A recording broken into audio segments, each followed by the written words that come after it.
ৰাজনীতিৰ পথাৰৰ পৰা এইবাৰ বিধায়ক অখিল গগৈ নামিল খেতি পথাৰত। কিছুদিন পূৰ্বে লখিমপুৰৰ গুণগুণ চেতিয়া নামৰ এগৰাকী যুৱতীৰ ঘৰৰ কঠীয়া নষ্ট কৰা হৈছিল উচ্ছেদ অভিযানত। কাৰণ গুণগুণ চেতিয়াৰ ঘৰৰ কঠীয়া আছিল চৰকাৰী ভূমিত। ইয়াৰ পিছতে উচ্ছেদৰ বিৰোধিতা কৰি অখিল গগৈয়ে এইবাৰ গুণগুণহঁতৰ 1.5 বিঘা মাটিৰ আলিৰ কাষ কাটিলে আৰু অখিল গগৈৰ সেই ভিডিঅ' সামাজিক মাধ্যমত ব্যাপক চৰ্চা লাভ কৰিছে। লখিমপুৰৰ উচ্ছেদিত মানুহৰ মাজলৈ আহিলোঁ। ইয়াতে লখিমপুৰৰ এই অঞ্চলত আমাৰ আহোম মানুহ 19 ঘৰ উচ্ছেদ কৰিলে, 20 ঘৰ খ্ৰীষ্টান মানুহ উচ্ছেদ কৰিলে, গৰীয়া মানুহ 60 ঘৰ উচ্ছেদ কৰিলে আৰু মুছলমান আমাৰ যি মুছলমান বা মিয়া মুছলমান বুলি কয় তেওঁলোকৰ কিমানটা পৰিয়াল 58টা নে কিমান পৰিয়ালক উচ্ছেদ কৰিলে। মুঠতে বাহিৰত যদিও চৰকাৰে প্ৰচাৰ কৰি আছে যে আমি বিদেশী ঘৰ ভাবিছোঁ, তো ইয়াত আহোম পৰিয়ালবিলাকতো আৰু বিদেশী নহয়, খ্ৰীষ্টান পৰিয়ালবিলাক আদিবাসী তেওঁলোকতো আৰু বিদেশী নহয়। আপোনাৰ গৰীয়া পৰিয়াল একদম কিমান যুগৰ ব্ৰিটিছৰ আগৰ, তেওঁলোকতো আৰু কেতিয়াও বিদেশী সন্দেহ কৰিব পৰাৰ যোগ্যতা নথকা মানুহ। আৰু মিয়া মানুহ তেওঁলোকো বহুত আগতে অহা মানুহ, তেওঁলোকৰ ওপৰতো এনেকৈ উচ্ছেদ নমনা হৈছে। এইটো দুৰ্ভাগ্যজনক, সকলো উচ্ছেদেই দুৰ্ভাগ্যজনক। যদি কিবা ডাঙৰ প্ৰজেক্ট হাথিয়াৰ এটা বেলেগ একো নাই, ৰাজনৈতিক হাথিয়াৰ যে মুছলমানৰ ঘৰ ভাঙিলে অসমৰ মানুহে ভাল পাব, তাতে আহোমৰ মানুহৰ ঘৰো পৰি গ'ল, খ্ৰীষ্টানৰ পৰি গ'ল, গৰীয়াৰো পৰি গ'ল, তো গতিকে হুলস্থুলটো বেছি হৈ গ'ল। নহ'লেতো গোটেই মুছলমানৰ ঘৰ ভাঙি শেষ কৰি দিছে। এজন মানুহে এটা পকা ঘৰ গাঁৱত বনাবলৈ 3টা প্ৰজন্ম লাগে, 3টা প্ৰজন্ম 25 3টা প্ৰজন্মই কষ্ট কৰি যেনে তেনে এবাৰত গৈ পকা ঘৰ এটা বনায়। চাকৰি থকা মানুহবিলাকৰ কথা বেলেগ, সেই ঘৰটো যদি এক ৰাতিৰ ভিতৰত ভাঙি দিয়ে কেনেকৈ হ'ব কওক।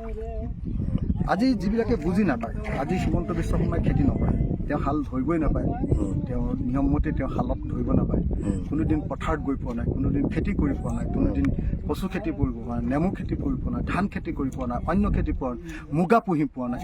সেই মুগাৰ পোহা ঠাইবিলাক যদি ভাঙি দিয়ে, কচুৱনি যদি ভাঙি দিয়ে, নেমু টেঙা যদি ভাঙি দিয়ে আৰু যদি কঠীয়া ভাঙি দিয়ে, সেইটো কেনেকৈ হ'ব।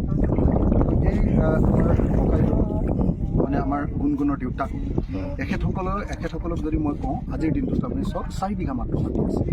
সেই 4 বিঘা মাটি খেতি নিজৰ ঘৰত কৰাৰ পাছত বেলেগৰ ঘৰ আঠি ল'লে। আজি তেওঁলোকৰ কঠীয়া তলিখন ভাঙি দিলে, এতিয়া লোকসকলৰ কঠীয়া আনি ৰুই আছে। সেইটো এটা মানৱীয়তা হ'লনে? অসমৰ একদম গৌৰৱান্বিত আহোম পৰিয়াল, যাৰ ঘৰত সদায় মুগা থাকে, যাৰ ঘৰত সদায় তাঁতশাল থাকে, যাৰ ঘৰত সদায় কেচেৰু গছ ৰুই থৈছে। এতিয়া হাঁহ মাৰি আমাক ভাত খুৱাব, হাঁহ আৰু কোমোৰা। আহোম মানুহৰ যিটো খাদ্য, অসমীয়া মানুহৰ যিটো খাদ্য, সেই খাদ্যৰে আমি খাম এতিয়া। তো সেই পৰিয়ালটোক যদি এনেকুৱা অত্যাচাৰ কৰে কেনেকৈ মানে। সেইকাৰণে মই অসমৰ মুখ্যমন্ত্ৰীক লগ ধৰি আহিছোঁ যে আপুনি ক্ষতিপূৰণ দিব লাগে, চব পৰিয়ালক ক্ষতিপূৰণ দিব লাগে। মই মেমৰেণ্ডাম দি আহিছোঁ, তেখেতে ইন প্ৰিন্সিপল মানি লৈছে। মই চেষ্টা কৰি আছোঁ চবকে আকৌ ক্ষতিপূৰণ দিয়া। আৰু মই একদম এটা কথা কৈ দিওঁ, সকলো উচ্ছেদ অমানৱীয়, সকলো উচ্ছেদ বন্ধ কৰক। কিবা প্ৰজেক্টৰ কাৰণে মাটি যদি লাগে তেখেতসকলে কওক, ৰাইজে লাগি ভাগি মাটি দি দিব। নহ'লে এনে খেতি কৰি থকা মাটিখিনি এনেই অত্যাচাৰ কিয় কৰে, সেইটো মানি লোৱা নহয়। বিশেষকৈ গুণগুণহঁতৰ যিটো পৰিয়াল, এটা মোৰ লগত আছে, গুণগুণহঁতৰ পৰিয়ালৰ নিচিনা একদম নিৰহ নিপানী অসমীয়া পৰিয়ালটোৰ ওপৰত যিটো অত্যাচাৰ কৰিলে, এইটো অসমৰ মানুহৰ বিবেক জগাই দিয়ে। আৰু ভাগ্য ভাল যে গুণগুণৰ নিচিনা এজনী ছোৱালী বা তাইৰ বায়েক আছিলে কাৰণে স্বাভিমানী, সেই স্বাভিমানটো অসমীয়া মানুহখিনি থকাৰ কাৰণে তেওঁলোকে প্ৰতিবাদ কৰিবলৈ সাহস কৰিলে, নহ'লেতো সেইবিলাকে প্ৰতিবাদো কৰিব পৰা নাই। গতিকে এইটো বৰ দুৰ্ভাগ্যজনক।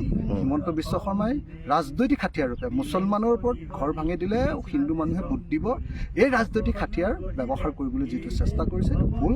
তাৰ মাজত আহোম মানুহ পৰি গৈছে, তাৰ মাজত চাহ জনগোষ্ঠীৰ আপোনাৰ আদিবাসী মানুহ পৰি গৈছে, কাৰ্বি মানুহ পৰি গৈছে, বড়ো মানুহ পৰি গৈছে, ৰাভা মানুহ পৰি গৈছে।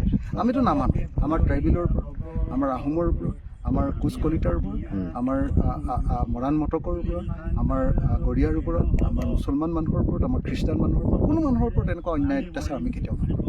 কাটি দিছে, কঠীয়া পোৱা নাই, কঠীয়া ৰাইজে দুৱাকে দিব, তাকে আকৌ আমি ৰুই থকা হৈছে, আকৌ এডোখৰ ৰুব লাগিব, পানীটো অলপ শুকাব লাগিব, তাৰপিছত ৰুব লাগিব। এটা 1.5 বিঘা মাটি আছে, ইয়াত 1.5 বিঘা মাটি আছে। টকছত বহি বাইদেউ এচিৰ ওপৰত বহি পেলাই কথা লিখা কৈ আছে, কিন্তু এই মাটি ৰাইজে দেখিছে এতিয়া কেনেকুৱা হৈছে, মাটি ৰুবলৈ আছেই মাটি। মই যে আলিৰ কাষ কাটিলোঁ, মই যে এই মাত্ৰ যে আলিৰ কাষ কাটিলোঁ, এই 1.5 বিঘা মাটি গুণগুণহঁতৰ এয়া গুণগুণৰ দেউতাক দেউতাক, হয়, নমস্কাৰ। নমস্কাৰ কি নাম আপোনাৰ জিতেন চেতিয়া, শ্ৰী জিতেন চেতিয়া হয় জিতেন চেতিয়া ককাইদেউ তেখেতৰ লগত মই একেলগে